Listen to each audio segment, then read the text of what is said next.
কোনেও ভাল পাব নোৱাৰে অ দেউতা। তোৰ সমান আপোন কোনো হ'ব নোৱাৰে। সকলোৱে কেৱল অভিনয় কৰিবহে জানে। তোলৈ মোৰ বৰকৈ মনত পৰে অ দেউতা।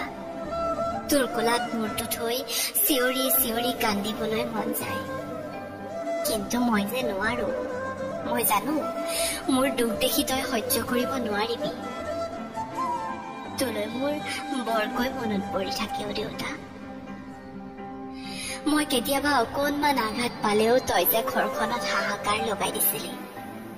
মই কান্দিলে যে তইও কান্দিছিলি। এতিয়া তোৰ ছোৱালীজনীয়ে যিমান দুখ কষ্ট পালেও সকলো অকলে সহ্য কৰে অ দেউতা। তোৰ সমান যে কোনো হ'ব নোৱাৰে। তোৰ সমান কোনেও ভাল পাবই নোৱাৰে। মোৰ সুখৰ বাবে যে তই সকলো কৰিছিলি। এসাঁজ নিজে নাখাই লঘোণে থাকি হলেও মোৰ প্ৰয়োজনীয় সকলোবোৰ আনি দিছিলি। ৰাজকুমাৰীৰ দৰে ৰাখিছিলি তই। তোৰ কোলাত মূৰটো থৈ কান্দিবলৈ বৰকৈ মন যায়।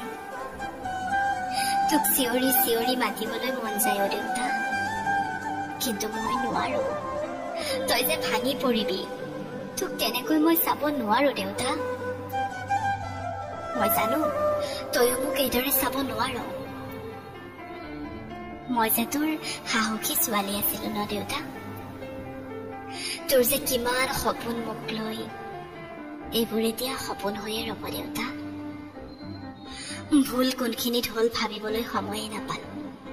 এতিয়া জানো ভাবিও কিবা হব। তোৰ পৰিজনী একেবাৰে ঘূণীয়া হৈ গল দেউতা। তোলৈ মোৰ বৰকৈ মনত পৰি থাকে। তোৰ কোলাত মূৰটো থৈ কান্দিবলৈ বৰকৈ মন যায়। আচলতে শেষত এটা কথাই কওঁ, ছোৱালীসকলে স্বাৱলম্বী নোহোৱাকৈ কেতিয়াও বিয়া হ'ব নালাগে। কাৰণ আপোনাৰ স্বামীয়ে যেতিয়া আপোনাক বিনা দুখত পিটিব বা মাৰিব, তেতিয়া আপুনি যাতে তাৰ উচিত প্ৰত্যুত্তৰ দিব পাৰে, সেইবাবে আপুনি কিন্তু স্বাৱলম্বী হোৱাটো প্ৰয়োজন। গতিকে মানুহে জীৱনত যিহেতু বিয়া এবাৰেই হয়, বিয়াৰ দৰে সিদ্ধান্ত লওঁতে অকণমান ভাবি চিন্তি লোৱাটো উচিত। আৰু মানুহ এজনক চিনি পাবলৈ আজিকালি বহুত বেছি কঠিন হয়। গতিকে মানুহজন চিনি পাবলৈ অতি কমেও 2 বছৰ সময় ল'ব লাগে, যাতে সেই মানুহজন যাৰ লগত আপুনি জীৱনটো কটাম বুলি ভাবিছে সেই মানুহজনক ভালদৰে চিনি পায়। সেইবাবে আপুনি 2 বছৰ সময় ল'ব, কাৰণ জীৱনটো বহুত দীঘলীয়া। 2 বছৰ সময় দিব, নিশ্চয় পাৰিব।